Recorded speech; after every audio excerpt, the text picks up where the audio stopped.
Видеостудия Рустама Паскаева. Высокий уровень работы.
Я желаю счастья, великого счастья.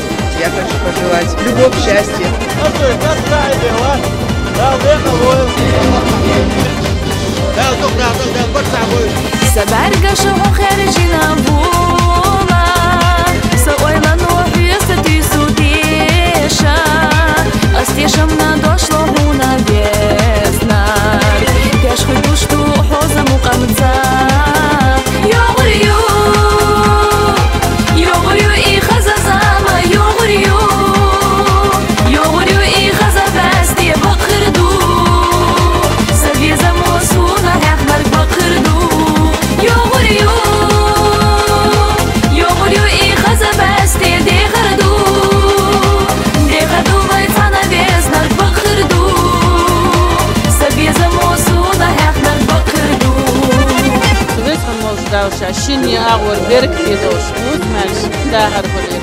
С такими родителями, как Асу и Миланочка, я думаю, что вам будет только весело.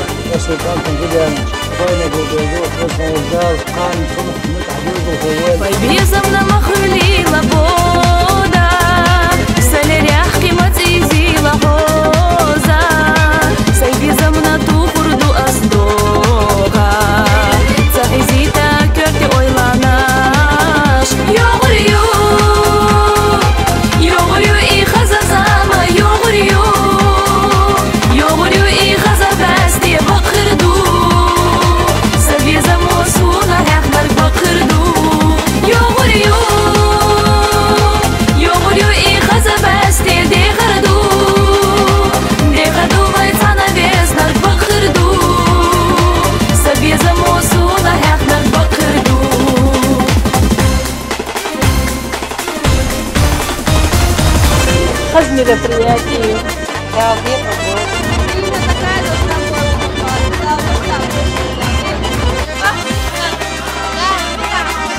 Del Barça abuelo, del Vicky abuelo.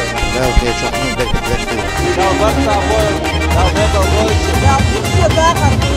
Есть что, что, а бывает, мама, власть, что, видите, я буду